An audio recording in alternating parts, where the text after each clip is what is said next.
Value fund എന്ന് കേൾക്കുമ്പോൾ കുറഞ്ഞ PE ഉള്ള സ്റ്റോക്കുകൾ വാങ്ങുന്ന പ്രക്രിയയായിരിക്കും എന്ന് അനുമാനിക്കുന്നു. എന്നാൽ യഥാർത്ഥത്തിൽ ഇതിന് അച്ചടക്കം, ക്ഷമ കൂടാതെ വ്യക്തമായ ഒരു പ്രക്രിയ ആവശ്യമാണ്. UDI വാല്യൂ ഫണ്ടിന്റെ നിക്ഷേപ തന്ത്രത്തെക്കുറിച്ചും ഇത് വാല്യൂ എങ്ങനെ നിർവചിക്കുന്നു, വാല്യൂവേഷനും ബിസിനസ് ക്വാളിറ്റിയും തമ്മിൽ എങ്ങനെ ബാലൻസ് ചെയ്യുന്നു, കൂടാതെ വ്യത്യസ്ത മാർക്കറ്റ് സാഹചര്യങ്ങളിൽ പോർട്ട്ഫോളിയോയെ എങ്ങനെ രൂപപ്പെടുത്തുന്നു തുടങ്ങിയ കാര്യങ്ങൾ വിശദീകരിക്കാമോ? ശരി. പോർട്ട്ഫോളിയോ തയ്യാറാക്കുന്നതിനായി ഞങ്ങൾ പ്രധാനമായും 3 രീതികൾ ഉപയോഗിക്കുന്നു. ആദ്യത്തെ രീതി സെക്ടർ അലോക്കേഷൻ ആണ്. ഇതിന് ഞങ്ങൾ വാല്യൂവേഷൻ ഫിൽട്ടർ മാത്രമേ പ്രയോഗിക്കൂ. ഞങ്ങൾ വാല്യൂവേഷൻ ആകർഷകമായിരിക്കുന്ന സെക്ടറുകളിൽ നിക്ഷേപിക്കാൻ ശ്രദ്ധിക്കുന്നു, കൂടാതെ ആ സെക്ടറിന്റെ ഓപ്പറേറ്റിംഗ് സൈക്കിൾ അല്ലെങ്കിൽ വാല്യൂവേഷൻ സൈക്കിൾ കൂടി പരിഗണിക്കുന്നു. ഞങ്ങൾ കേട്ടുകേൾവികളെ അടിസ്ഥാനമാക്കിയുള്ള സെക്ടർ അലോക്കേഷൻ ഒഴിവാക്കുന്നു.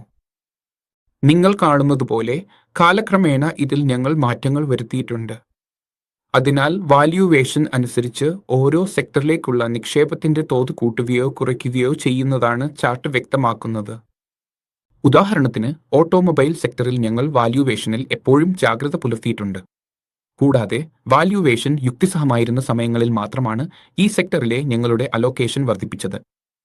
കഴിഞ്ഞ 2 മുതൽ 3 വർഷങ്ങളിലായി ക്യാപിറ്റൽ ഗുഡ്സ് മേഖലയിലെ നിക്ഷേപം തുടർച്ചയായി വളരെ കുറവായിരുന്നു. അതിന് ഒരേയൊരു കാരണം നമ്മുടെ വാല്യൂവേഷൻ സമീപനമാണ്.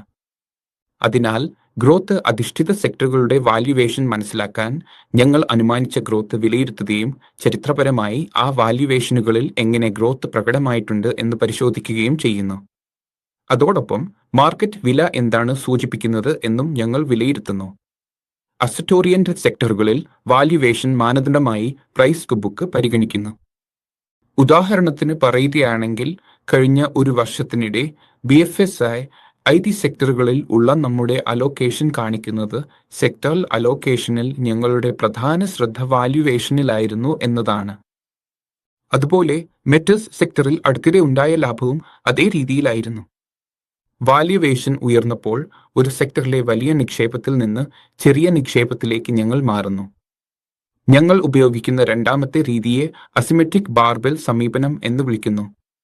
കൂടാതെ ഈ അസിമെട്രി ഉണ്ടാകുന്നത് സ്റ്റോക്ക് തിരഞ്ഞെടുക്കുമ്പോൾ ഞങ്ങൾ വാല്യൂവിന് പ്രയോറിറ്റി നൽകുകയും വാല്യൂവിന് കൂടുതൽ പ്രാധാന്യം നൽകുകയും ചെയ്യുന്നതിനാലാണ്.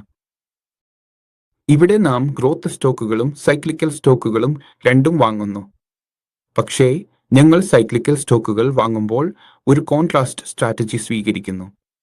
അതായത് താൽക്കാലികമായി ലാഭത്തിലോ നഷ്ടത്തിലോ ഉള്ള സ്റ്റോക്കുകളിൽ നിക്ഷേപിക്കുന്നു. കൂടാതെ അവരുടെ ബാലൻസ് ഷീറ്റ് പൂർണ്ണമായും ശക്തമായിരിക്കണം. ഈ പ്രശ്നങ്ങൾ പ്രധാനമായും സൈക്കിൾ കാരണം സംഭവിക്കുന്നവയാണ്. അതിനാൽ ഈ സ്റ്റോക്കുകളുടെ സൈക്കിൾ താഴ്ന്ന ഘട്ടത്തിലായിരിക്കുമ്പോൾ അവ വാങ്ങാൻ ഞങ്ങൾ ശ്രമിക്കുന്നു. ഇത് സൈക്ലിക്കൽ സ്റ്റോക്കുകളെക്കുറിച്ചുള്ള കാര്യമാണ്. ഇനി ഗ്രോത്ത് അധിഷ്ഠിത സ്റ്റോക്കുകളുടെ കാര്യം നോക്കാം. ഗ്രോത്ത് സ്റ്റോക്കുകൾ തിരഞ്ഞെടുക്കുമ്പോൾ ശരിയായ വാല്യൂവേഷനിൽ ലഭ്യമായതും ദീർഘകാല വളർച്ചാ സാധ്യതയുള്ളതുമായവ വാങ്ങാൻ ശ്രമിക്കുന്നു. പക്ഷേ വാങ്ങാൻ യോഗ്യമായ ഇരുതരത്തിലുള്ള സ്റ്റോക്കുകളിലും ഞങ്ങൾ ശ്രദ്ധിക്കുന്നത് പ്രതീക്ഷകൾ കുറവായതോ യുക്തിസഹമായതോ ആയ സ്റ്റോക്കുകൾ വാങ്ങുന്നതിലാണ്.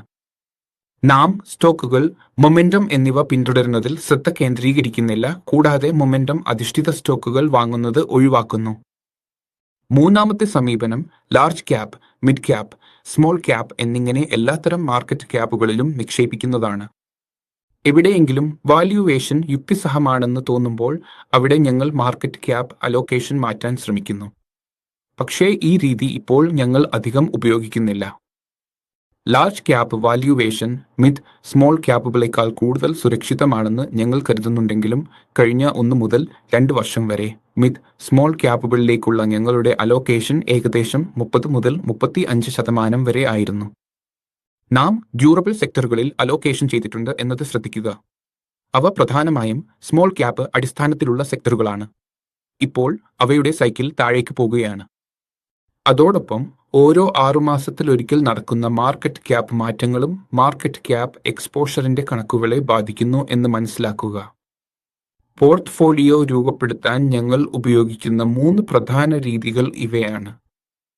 സ്റ്റോക്ക് വാങ്ങുമ്പോൾ വാല്യൂവേഷനിൽ ശ്രദ്ധിക്കേണ്ടത് പ്രധാനമാണ്.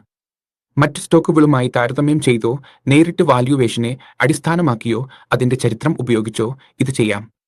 സ്റ്റോക്ക് വിറ്റഴിക്കുന്നത് പല കാരണങ്ങളെ ആശ്രയിച്ചാണ്. അതിൽ വാല്യുവേഷൻ പ്രധാനമാണ്. അതുകൊണ്ട് ഒരു സ്റ്റോക്കിന്റെ വാല്യുവേഷൻ താരതമ്യേന കൂടുതലായി ഉയർന്നുവെന്ന കാരണത്താൽ മാത്രം ഞങ്ങൾ അത് വിറ്റഴിക്കുന്നില്ല. കമ്പനിയുടെ വാല്യുവേഷൻ ശ്രേണിയിലെ മുഴുവൻ ഘട്ടങ്ങളിലും ഞങ്ങൾ തുടരാൻ ആഗ്രഹിക്കുന്നു. ഒരു സ്റ്റോക്ക് ന്യായമായതോ കുറഞ്ഞതോ ആയ വാല്യുവേഷനിൽ തിരഞ്ഞെടുക്കുകയാണെങ്കിൽ വാല്യുവേഷൻ അല്പം ഉയർന്നുവെന്ന കാരണത്താൽ മാത്രം അത് ഉടൻ വിറ്റഴിക്കുന്നില്ല. വാല്യൂ ഫണ്ടിൽ നിക്ഷേപിക്കുമ്പോൾ ഞങ്ങൾ സൂക്ഷ്മമായി എല്ലാ വശങ്ങളും പരിഗണിക്കുന്നു. ഞങ്ങളുടെ തന്ത്രം സ്ഥിരമായ റിട്ടേൺ നൽകുകയും സൈക്ലിക്കൽ പോർട്ട്ഫോളിയോകളിൽ സാധാരണയായി കാണുന്ന ഉയർന്ന അസ്ഥിരത ഒഴിവാക്കുകയും ചെയ്യുന്നതാണ്. മ്യൂച്വൽ ഫണ്ട് നിക്ഷേപങ്ങൾ വിപണിയിലെ ലാഭനഷ്ട സാധ്യതകൾക്ക് വിധേയമാണ്. സ്കീമുമായി ബന്ധപ്പെട്ട എല്ലാ രേഖകളും ശ്രദ്ധിച്ചു വായിക്കുക.